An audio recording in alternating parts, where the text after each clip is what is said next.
Hey everyone, and welcome back to my channel, or if you're new here, my name is Josh, and in today's video, I'm going to be reviewing the Bank of America Premium Rewards Elite credit card.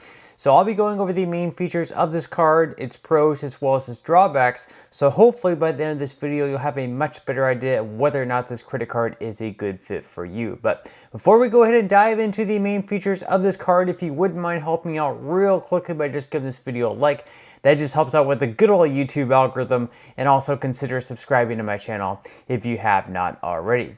Also, if you would like to receive a few free stocks, in a pinned comment below as well as in the description box, I will be leaving a few different links where you can receive just that. And for a limited period of time with Webull, as long as you open an account and deposit at least 1 penny, you will be receiving 20 free stocks, and each stock will be worth at least $3 each. So that's going to be worth at least $60 in free stocks.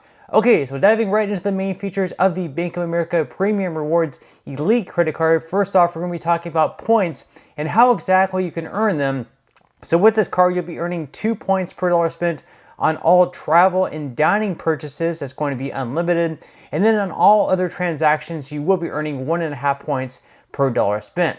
Now, you can actually earn even more than that. So you can actually earn anywhere between 25 to 75% more in points on top of those.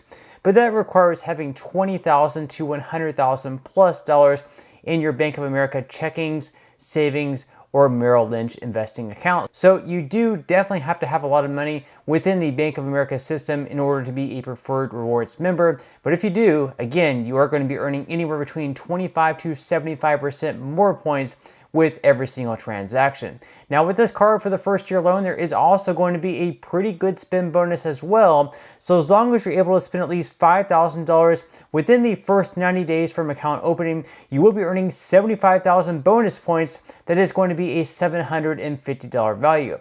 Now with this credit card, you're also going to receive some other pretty good benefits as well. So just for instance, you will be receiving up to $550 in statement credits. You're also going to be receiving up to $300 in credits annually in airline incidental statement credits for purchases such as seat upgrades, baggage fees, airline lounge fees, and in-flight services. Additionally, you're going to be receiving up to $150 annually for lifestyle conveniences, including video streaming services, food deliveries, fitness subscriptions, and rideshare services. And then finally, you're going to be receiving up to $100 in statement credits for either global entry or TSA pre-check application fees every 4 years. So if you total up those three things, that is going to come out to $550. Now, before we move into some other main features of this card, we're first going to talk about how exactly you can redeem all those points that you will be earning with this card. So you will have a few different options. So your first option is going to be to use it on travel. And with travel, you're actually going to have a 20% in savings on airfare paid with points through the Bank of America Travel Center. Or you could always use your points to book car rental and hotel accommodations, or you can use them for cash back or on gift cards as well. Now, like I just mentioned, you're also going to be receiving some perks as far as flying and traveling with this card. So like I just mentioned, you are going to be receiving a 20% discount on domestic or international airfare for any class, as long as you pay with your points and redeem them through the Bank of America travel portal. And then you're also going to be receiving free unlimited access to airport lounges with up to 4 complimentary Priority Pass Select memberships. So all in all, a pretty good deal so far. So those are the main features of this card. At this point, we are going to move into the APR and fees, because this is also super important as well. So starting out, your APR on purchases is going to be anywhere between 20.24 to 27.24% based on your credit worthiness. As far as balance transfers go, on this card, there's not much of a point in doing a balance transfer, because you're not going to have like an introductory offer of 0% where you would have 0% interest for a select period of time. Later on, you may get some type of offer, but starting out on the main website, it does not currently show one. So your APR on balance transfers is going to be anywhere between 20.24 to 27.24%. Now, as far as cash advances go, on this channel, I always recommend to stay far away from cash advances, just something that I personally avoid. This should not be considered financial advice, but if you do decide to take out a cash advance, just know that your APR on those is going to be anywhere between 23.24 to 29.24%. 0.4%, so definitely going to be paying a lot of interest on those. Now, on top of that, you're also going to be paying some fees as well. So on top of the APR on cash advances, you're also going to have a fee of either 3 to 5%. And then as far as balance transfers go, like I mentioned on this card, there's not much of a point in doing a balance transfer unless, of course, you end up getting some sort of 0% introductory offer later down the line. But just know if you do a balance transfer, on top of the APR, you're also going to be paying a fee. That fee is going to be 3%.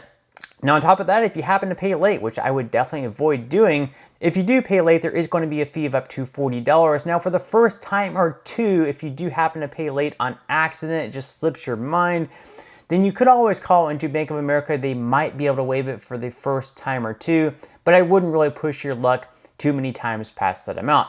Now, finally, the biggest fee with this card is definitely that annual fee. The annual fee that you will be paying with this card every single year is going to be $550.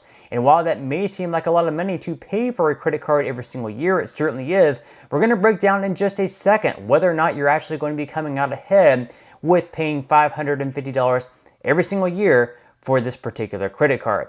So first, we are going to go into the biggest pros and cons of what I would consider this card. So first off, we're going to be talking about the good things. The first good thing, of course, is the fact that you will be earning these 75,000 bonus points as long as, once again, you're able to spend at least $5,000 within the first 90 days from your account opening. Depending on your personal financial lifestyle, how much you usually spend, that might be easy for you, it might be hard for you, or perhaps you have a larger transaction coming up that you absolutely have to make, and you want to put that spin on this card just to earn those 75,000 bonus points. Now, another perk of this card is the fact that you're going to be saving 20% on flights as long as you use your points to book through the Bank of America Travel Center. So that's obviously a pretty good thing as well. And then finally, you're going to be receiving $550 in annual travel credits. Once again, that is going to be $300 in airline incidental statement credits, $150 for video streaming services, food delivery, fitness subscriptions, and rideshare services.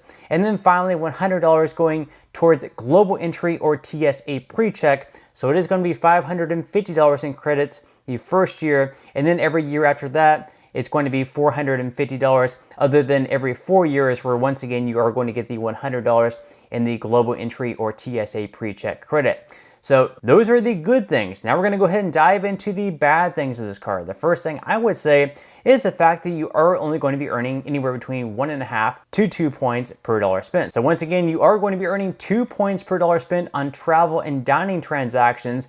And then on all other transactions, you are going to be earning 1.5 points per dollar spent. And while that's not necessarily a bad thing, I would say, for instance, you are paying $550 every single year for this card, and at max, only earning 2 points per dollar spent. That really isn't exactly spectacular. I would like them to perhaps raise it up to maybe 3 points per dollar spent on the travel and dining at least, and then maybe 2 points on every transaction after that. So the points that you're going to be earning really aren't all that much, especially considering you are paying $550 on an annual basis for this card. And then secondly, the other drawback of this card is the fact that yes, you are paying $550 every single year to use it. So those are the bad things about this card. Now we're going to go ahead and sum things up here. For the first year loan, I would say this card is probably worth it. Just the fact that you are going to be earning the $750 spend bonus.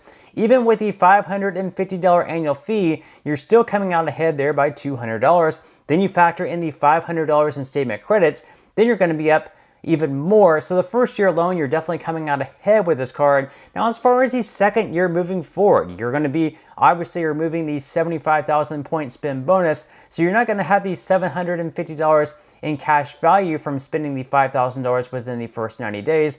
However, you're still going to have the $450 in statement credits. But even with the $450 in statement credits, you're still paying that $550 annual fee, so you're still behind around $100. Of course, you can save the 20% through the Bank of America travel portal, but at the end of the day, second year moving forward, it definitely gets a little bit tighter, especially paying $550 in annual fees. But that's all we have for today's video. Certainly hope that you enjoyed and found value out of it. If you did, again, I would greatly appreciate if you could give this video a like. Consider subscribing to my channel if you have not already, and I will see you in the next video.